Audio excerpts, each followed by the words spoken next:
ધોરણ 12 સામાન્ય પ્રવાહ અને વિજ્ઞાન પ્રવાહના તમામ મારા પ્રિય વિદ્યાર્થી મિત્રો, આપ સૌને નમો નમઃ. તમે બધા અત્યારે એક પછી એક પાઠ દરેક વિષયના તૈયાર કરવા માંડ્યા હશો. ત્યારે આપણા વિષય સંસ્કૃતને લાગે વળગે છે ત્યાં સુધી આપણે પણ ક્રમશઃ એક પછી એક પાઠ સમજતા જઈએ છીએ. જેમ જેમ પાઠ સમજતા જઈએ તેમ તેમ તમારે સ્વાધ્યાયમાં આપેલા એના સંસ્કૃત પ્રશ્નો, ગુજરાતી પ્રશ્નો, સંદર્ભ સમજૂતી, સમીક્ષાત્મક નોંધ કે વિવરણાત્મક નોંધ આ બધું જ તૈયાર કરવા માંડજો, જેથી કરીને ગમે ત્યારે કોઈ સમય આવે પરીક્ષાનો કે કોઈ ટેસ્ટનો, ત્યારે આપણી પાસે એ વાંચવા માટે ઘણું બધું ભેગું નથી જાય. બધું જ આપણી પાસે તૈયાર હોવું જોઈએ.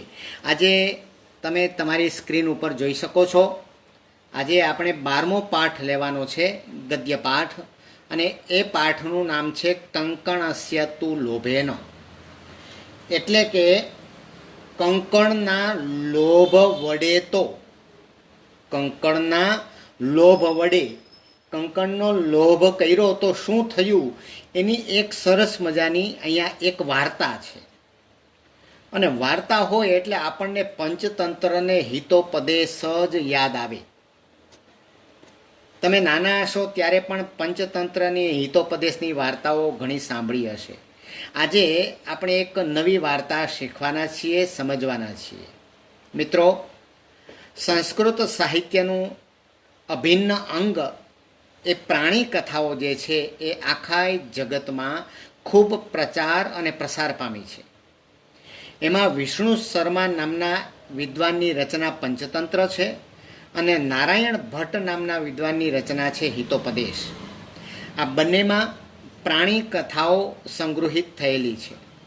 આ કથાઓમાં, વાર્તાઓમાં ભરપૂર મનોરંજન મળે છે અને સાથે સાથે વાચકને ચતુરાઈ આવે, બોધ પ્રાપ્ત થાય એવા પ્રકારનું સરસ કથા વસ્તુ નિરૂપવામાં આવ્યું છે. આ પાઠ છે તેનું મૂળ હિતોપદેશમાં છે.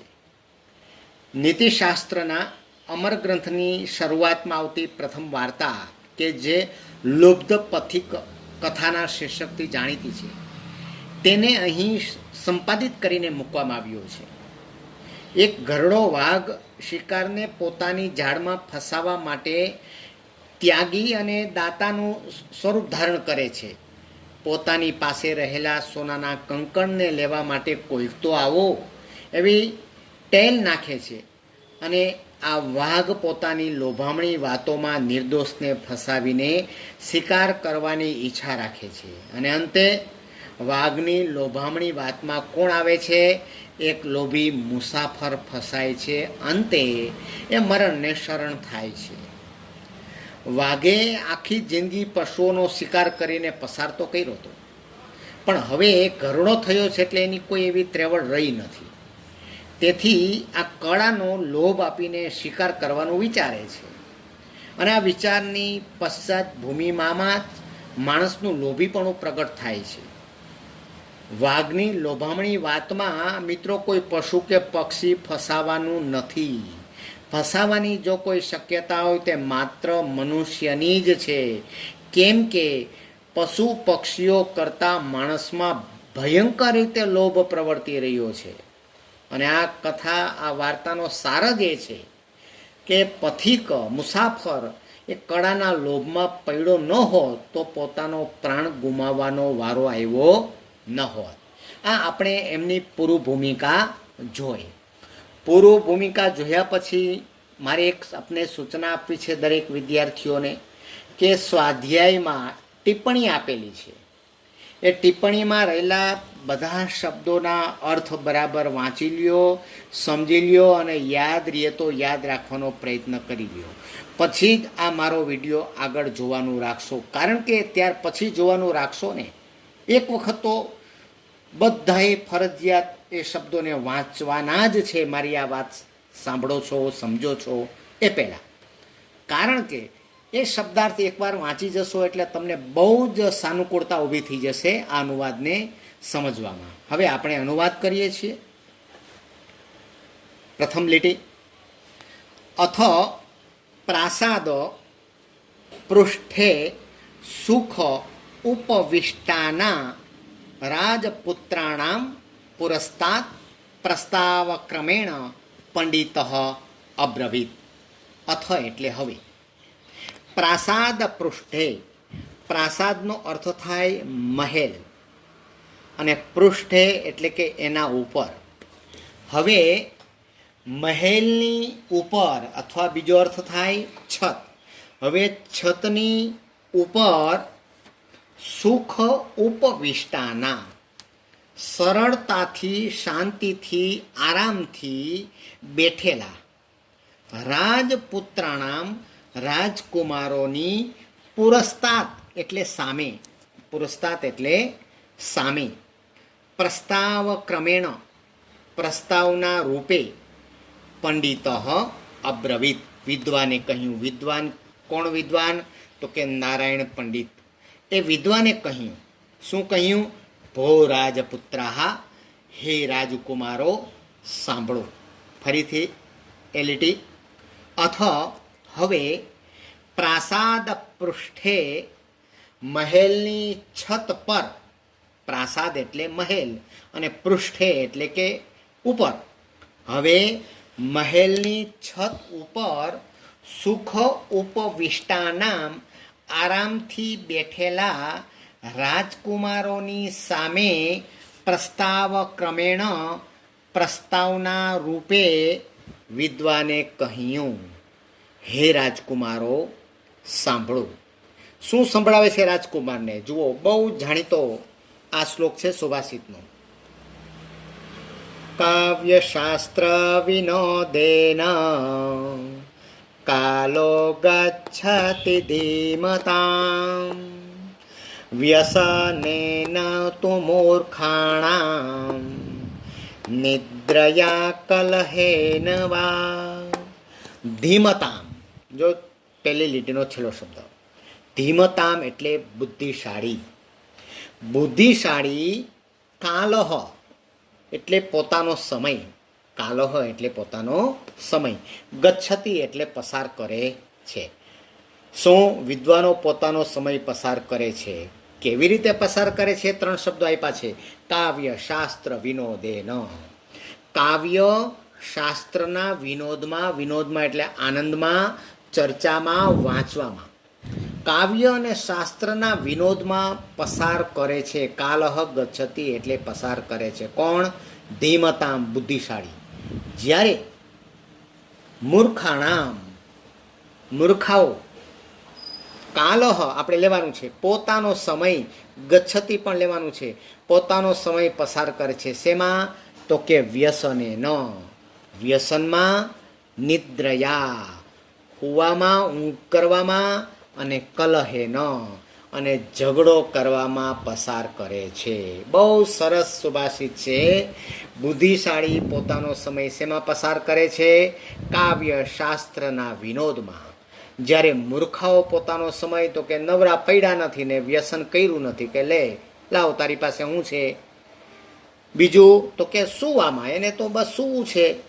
અને બીજું ઝઘડવામાં, કોઈની સાથે ઝઘડો કરે. કોણ ઝઘડો કરે? તો કે મૂર્ખાઓ, કારણ કે એને તો ટાઈમ પાસ કરવો છે. હવે એકવાર અનુવાદ કરું છું, બહુ સરળ છે.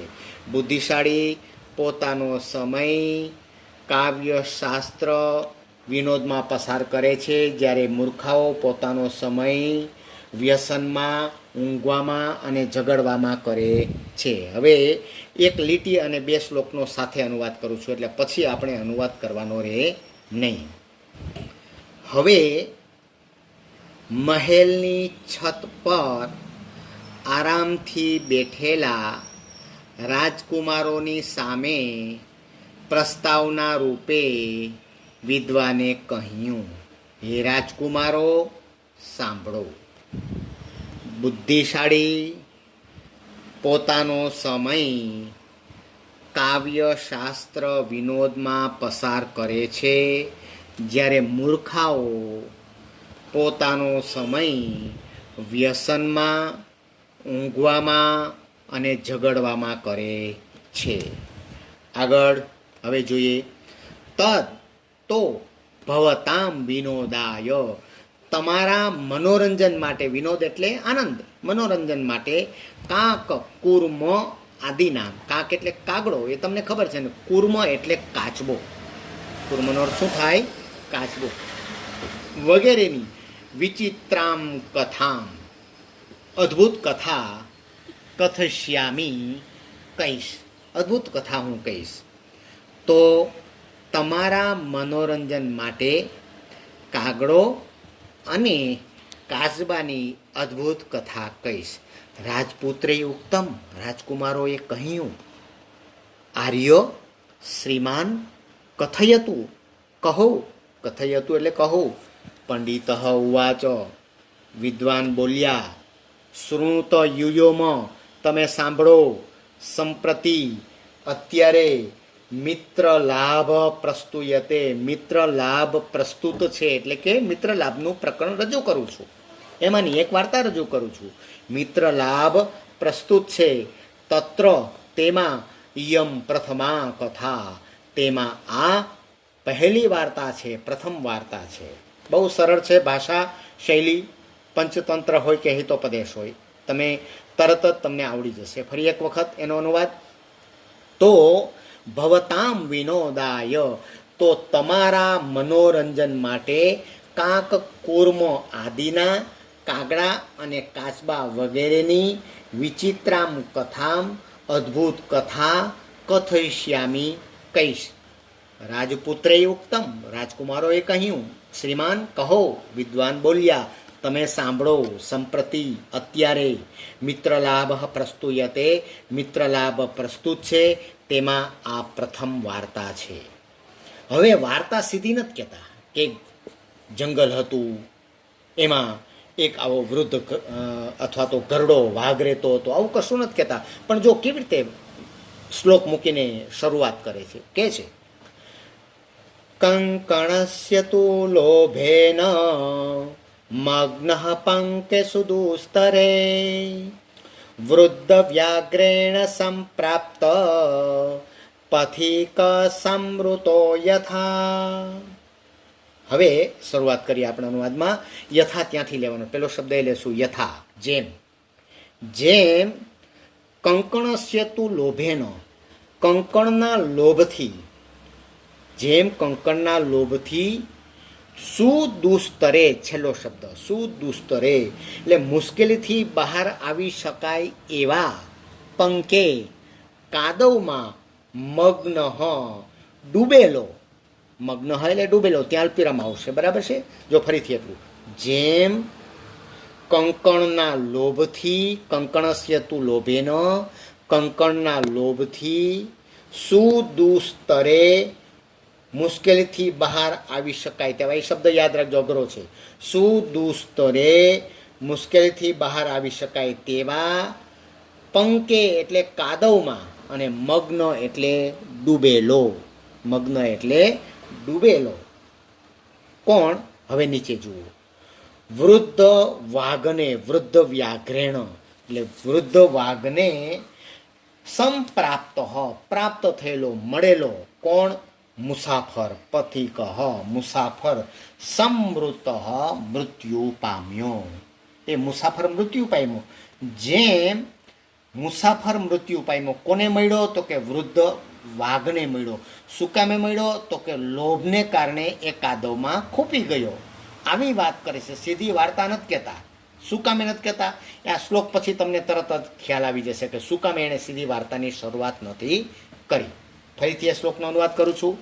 યથા એટલે જેમ, કંકણસ્ય તુ લોભેને, શ્લોક ઉપર જ બધા ધ્યાન રાખજો.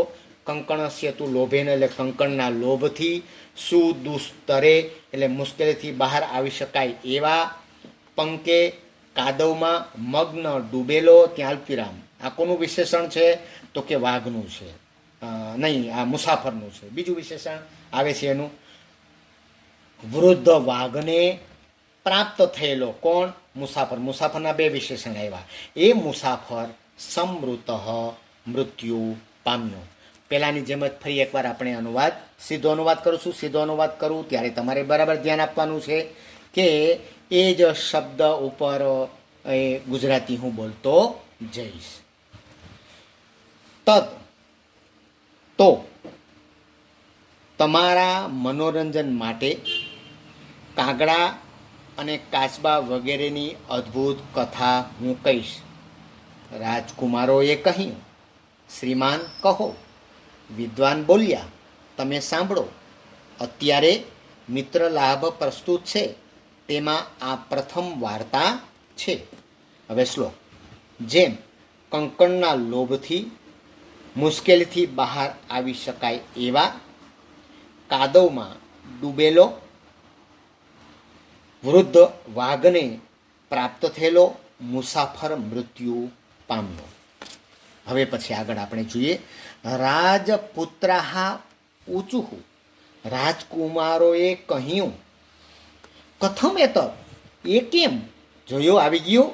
ઉપરના શ્લોક આપ્યો તો એ રાજકુમારોને પ્રશ્ન થયો, અને પ્રશ્ન એટલા માટે પ્રશ્ન થાય એ માટે જ એમણે આવી વાત મૂકી છે, કારણ કે એ બાળકની જિજ્ઞાસા વૃત્તિને પોષે છે. તમે અધૂરી વાત કહો એટલે એ કેમ થયું તરત કહેશે, કારણ કે આ બાળકોને વ્યવહારિક જ્ઞાન આપવા માટે જ આ આખી વાર્તાઓ એ રચાણી છે. રાજકુમારે કહ્યું, એ કેવી રીતે?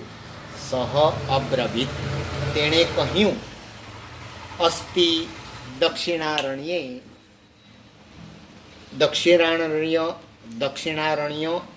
નામના વનમાં. આમ તો દક્ષિણ અને અરણ્ય એક વનનું નામ છે, જેમ દંડકારણ્ય હોય એવી રીતે આ વનનું નામ છે, પણ આપણે એક વન તરીકે એનો પાછો ઉલ્લેખ કરીશું. દ્વિરુક્તિ થશે પણ અનુવાદ કરવામાં આપણે સરળતા રહેશે. અસ્થિનો અર્થ છે થાય, પરંતુ જ્યારે વાક્યની શરૂઆતમાં અસ્થિ આવે ત્યારે એનો અર્થ શું કરવાનો છે? તમારે હતો એવું કરવાનું છે. દક્ષિણારણ્ય વનમાં એક વૃદ્ધ વ્યાઘ્ર, એક વૃદ્ધ વાઘ હતો. તે સ્નાતઃ, સ્નાન કરેલો. કુશ હસ્ત, હસ્ત એટલે હાથ, અને કુશ એટલે દર્ભ. હાથમાં દર્ભ ધારણ કરેલો અથવા હાથમાં દર્ભવાળો. સરહ તીરે, સરોવરના કિનારે. બોલ્યો, બ્રુતે એટલે કે બોલ્યો, સરોવરના કિનારે આવીને બોલ્યો. એ સ્નાન કરેલો છે. કોણ? સહ એટલે કે વૃદ્ધ વ્યાઘ્ર. તે સ્નાન કરેલો છે અને હાથમાં દર્ભ ધારણ કર્યું છે. તે સ્નાન કરેલો, હાથમાં દર્ભવાળો, સરોવરના કિનારે બોલે છે. ભો ભો પાંથા અથવા બોલ્યો, હે મુસાફરો, ઇદમ સુવર્ણ કંકણમ ગૃહ્યતામ, આ સોનાનું કડું સ્વીકારો. તતઃ, પછી લોભાકૃષ્ટેન, પછી લોભથી આકર્ષાયેલો. આકૃષ્ટેન એટલે આકર્ષાયેલો.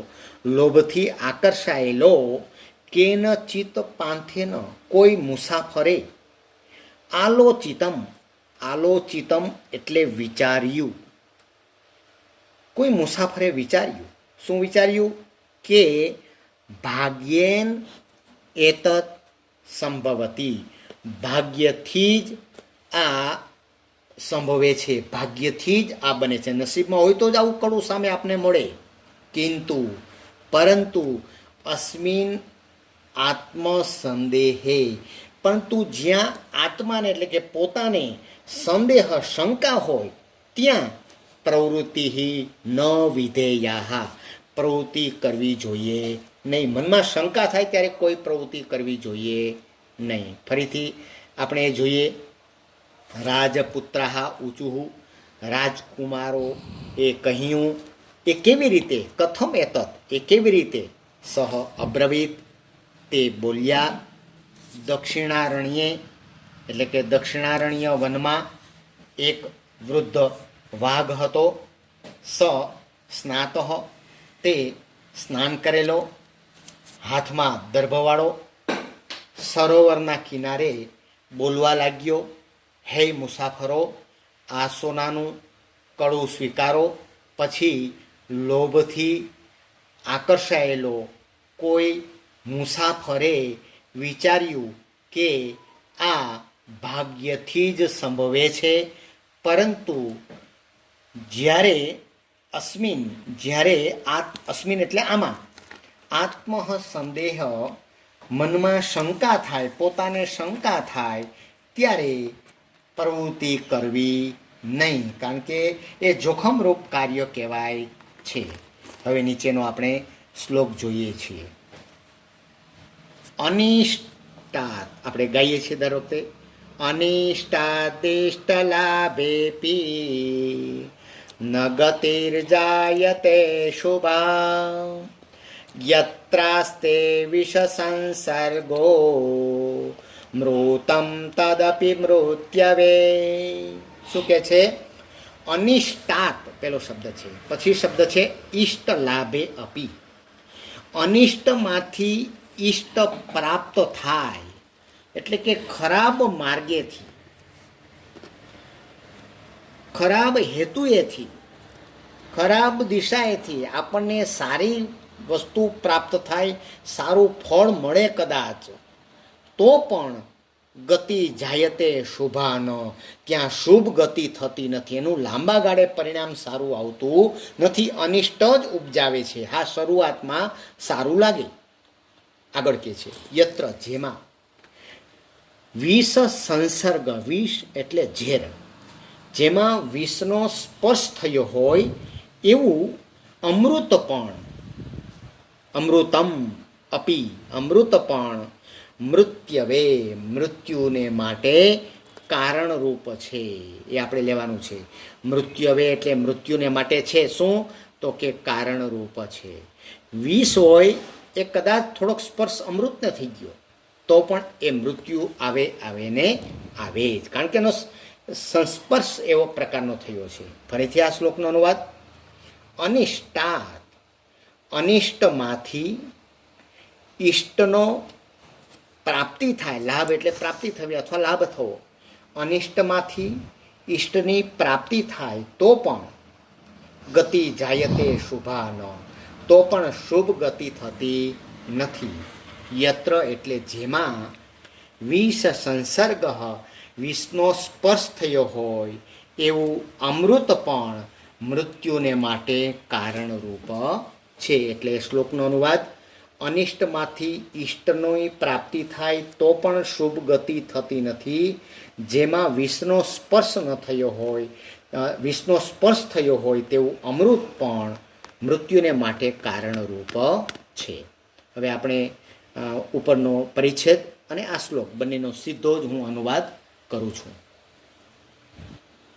બરાબર ધ્યાન આપજો. રાજકુમારોએ કહ્યું, એ કેવી રીતે?